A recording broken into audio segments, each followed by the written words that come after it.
Aí Como deu que no foi deu. isso aí? Isso aí é louco, né? Que época que eles te chamaram para ser ministro? Não, isso daí foi mais ou menos assim que aconteceu. Eu estava na Câmara esses 8 anos. Né? Sim. Aham. Então eu via, inclusive, o Bolsonaro lá, com aquela agenda dele. E eu me lembro muito, no primeiro mandato, 2010, 2014, que ele e o Jean Willis, eles meio que se nutriam. Sim.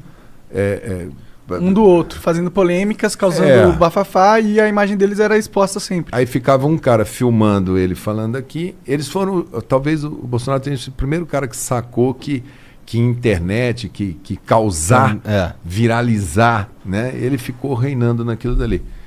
E eles, então, eu achava meio estranho e tal, mas era o modo deles fazerem a política deles.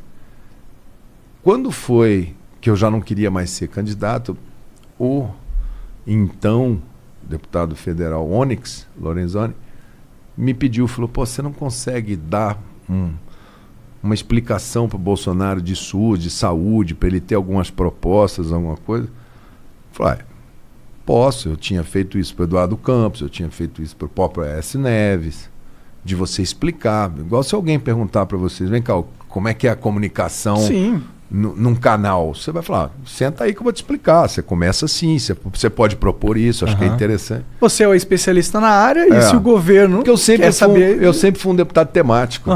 Todo mundo sabia lá dentro, quando o assunto for SUS, for saúde, for plano de saúde, fala com o Mandetta. O Mandetta é um dos caras que tem que ser escutado. Agora, se o assunto, se a discussão fosse petróleo, Petrobras, não adianta perguntar para mim, porque eu não conheço tanto eu só conheço posto Ipiranga, posto essas coisas, né? O máximo que eu digo perto de petróleo é isso aí. Mas enfim, saúde não. Saúde eu era um cara prevento. E eu me elegi também para deputado no Mercosul. Então eu discuti Argentina, Paraguai, Uruguai, Brasil, Chile e Bolívia. Aí me indicaram para discutir saúde em nome do Brasil, Seguridade Social, pelo Partido da Alemanha.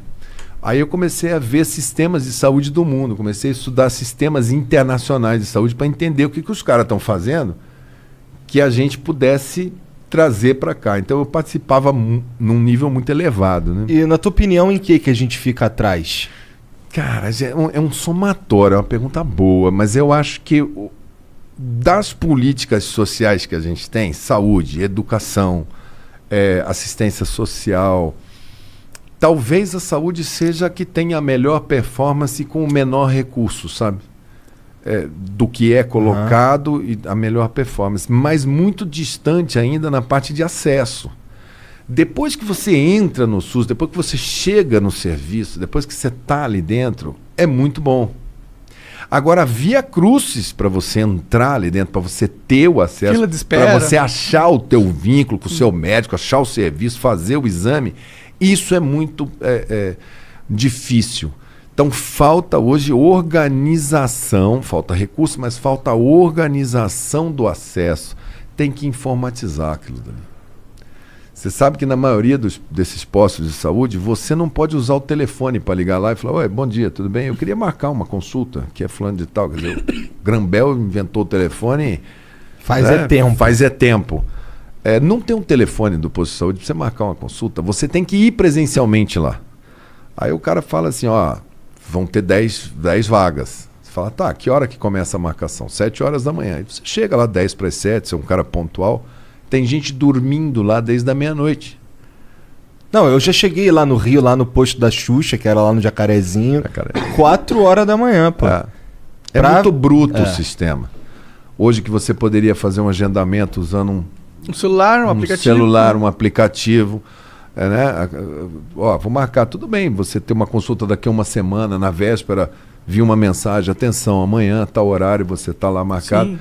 E o SUS não chegou no telefone, quanto mais na informatização. Então, acho que um trabalho forte de aprimoramento, de acesso ali dentro, porque nessa mesma fila que fica o cara que quer ver se ele está com dor de cabeça, também fica a mulher que está com câncer de mama.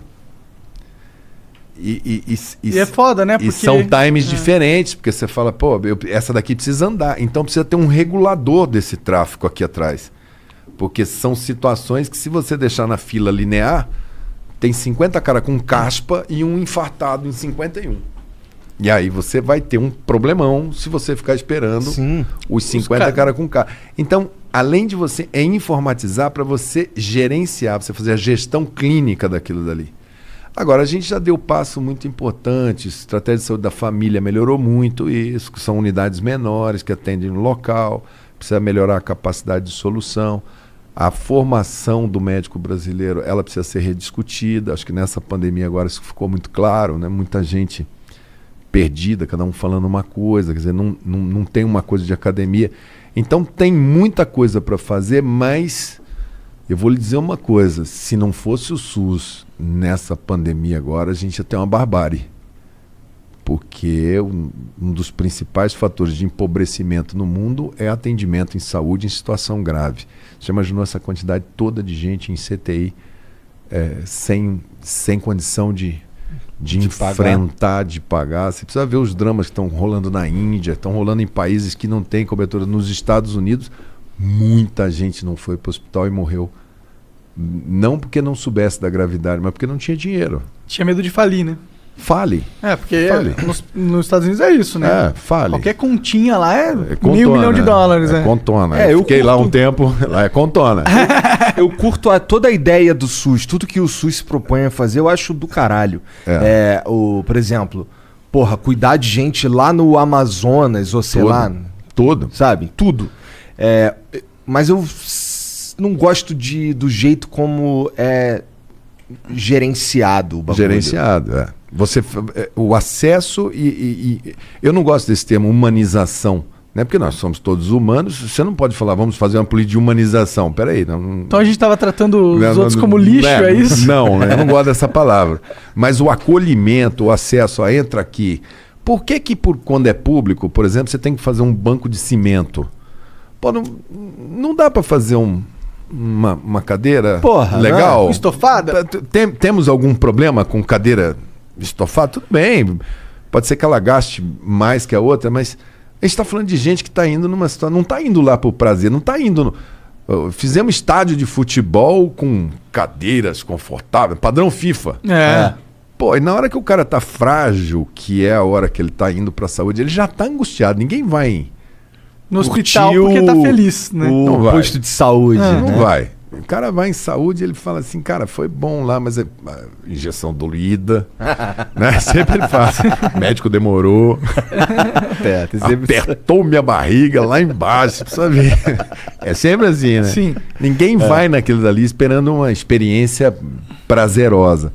Então eu acho que a gente precisa sair daquela coisa de tem muito hospital que o cara fala assim, não, essa entrada aqui é a do plano de saúde. Aí você vai ver, tem uma cortininha, um ar-condicionado, uma menina e tal. Vai a do SUS, do outro lado da quadra. Aí você vai lá, fala, mas é no mesmo hospital, quer dizer, são mesmas pessoas, estão tratando o mesmo. Então eu acho que isso que você fala, essa sensação, embora a gente tenha ilhas dentro do SUS que são maravilhosas, que são bem melhores que as coisas. Essa era a minha próxima pergunta. O que tem de legal pra caralho no SUS em relação às paradas do mundo? Tem muita coisa. Olha, nós somos o sistema que mais faz transplante de órgãos no mundo público. Todo transplante de órgão é SUS. Coração, pulmão, córnea, rim. Então nós estamos tudo ali dentro.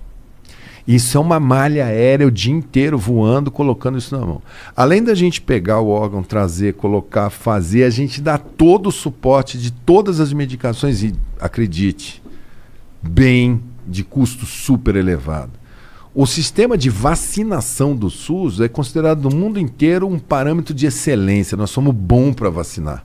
É que agora não compraram a vacina. Foda, né? Meu amigo, você pode ter uma Ferrari. Se você não botar gasolina, você vai ficar olhando pra ela. Fala, cara, sabe esse carro aqui? Bonito, hein? Lindo, anda 280. Só que. Vamos dar uma volta, só tem 5 pra botar 1 litro, só vai entrar na garagem. Aí não dá. Sim. Mas é um... Ou 5 não dá botar 1 litro, não. Tem que ser 6. 800 ml, então.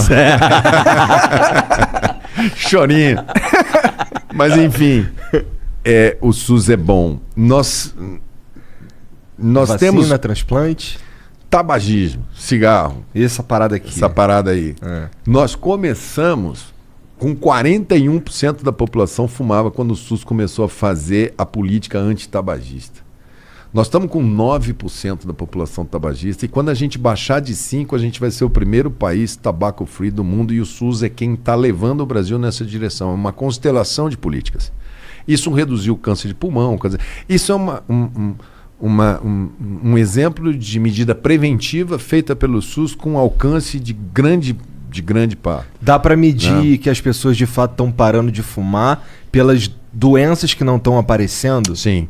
É o indicador. Você fala, cara, se a gente fizer isso daqui, se o cara está dizendo, ó, se não, isso vai diminuir tanto, você aposta e vai medindo. É um gráfico. Tá. Você fala, opa, tô melhor aqui porque é um conjunto de coisas. Isso é legal que você está falando, porque eu já ouvi de algum outro político aí falando que do lance do cigarro que está diminuindo e tal, e a gente sempre levanta, pô, mas e o contrabando? Mas o contrabandeado, ele também causa câncer. E se a gente tem o câncer diminuindo, então de fato está funcionando. Está funcionando, mas isso é um fenômeno global também. Fumava-se muito mais antigamente do que fumam hoje. Sim. Só que aqui você teve... Mas era, pô, na minha adolescência, na minha juventude, você ia em, por exemplo, baile, festa. Hoje ninguém mais vai em baile, né? Eu ia em baile. Tem o baile funk, né? Eu ia em baile de debutante, aquela coisa. Amostra grátis. Mesmo? Vinha 4 cigarros numa caixinha era propaganda da indústria. Uhum. Então você estava ali na fila para entrar, passava normalmente uma menina, uma pessoa, amostra grátis para todo mundo. Essa é a melhor propaganda. Aí você entrava lá dentro, o cara falava, e tá o fósforo junto, tá? Assim mesmo você pegar um menino de 14, 15 anos com uma amostra grátis, querendo impressionar, todo mundo fumava. Fudeu, né? Propagandas maravilhosas na televisão, propaganda de 2 minutos, filme, Marlboro. Até criança em propaganda fumando, né? Criança em propaganda, todos os filmes, todas as novelas, das 6, das 7, das 8, o galão, todo mundo fumava, esportista fumava, todo mundo fumava. Era um lifestyle. E aí começou um movimento mundial para diminuir, para baixar a pilha daquilo ali. O Emerson Fittipaldi, campeão do mundo.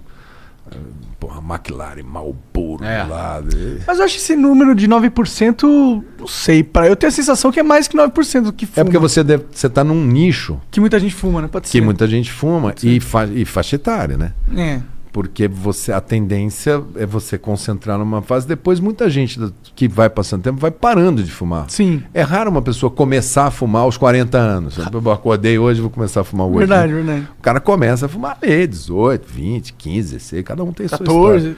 Mas era muito comum. A parte de dentição no SUS é muito forte, a odontologia.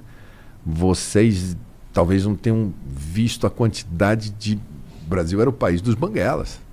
A gente não tinha dente, porque a gente nunca preveniu cárie dentária e nunca tratou.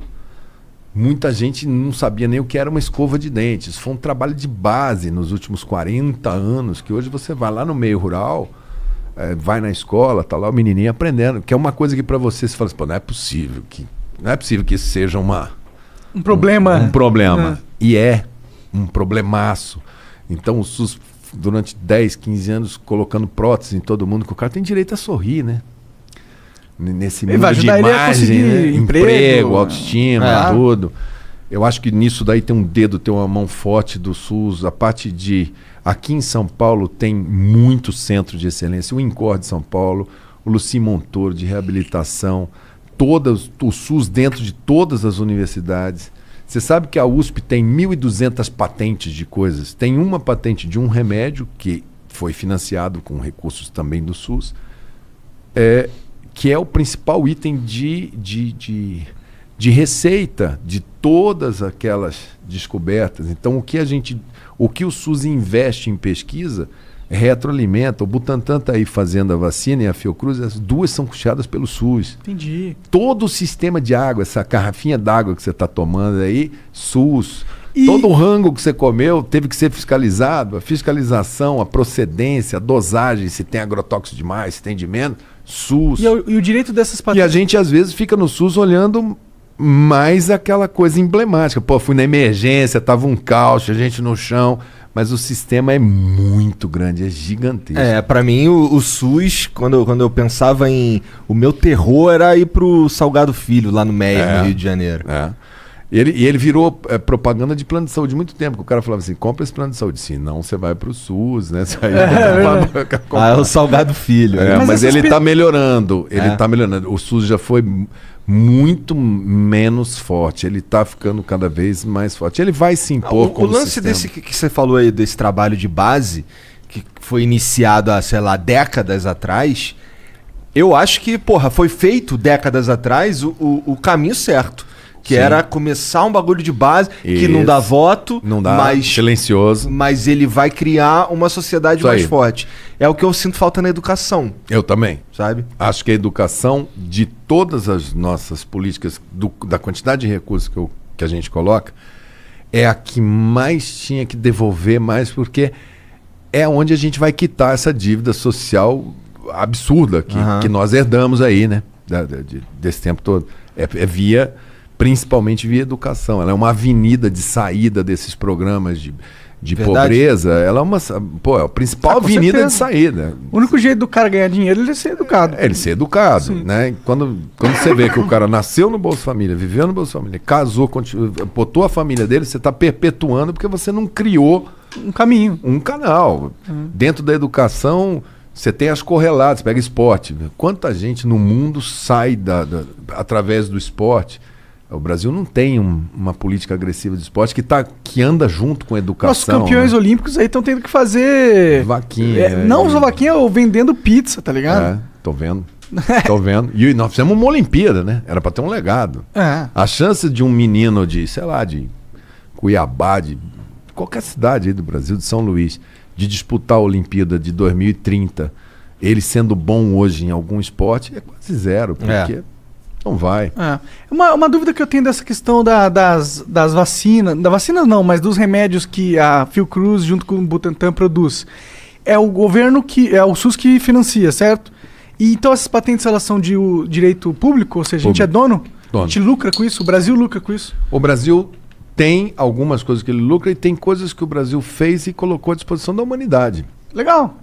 Que não tem... Mas seria legal a gente poder lucrar, patente, tipo, pros gringos, tá ligado? Vender pra ele umas patentes. Você pega, né, vacina de febre amarela, que é uma doença de país pobre, né? De bioma, né? De mosquito, na Amazônia, tropical. Não é doença de país de hemisfério norte, que tem gelo. O mosquito lá congela. Sim.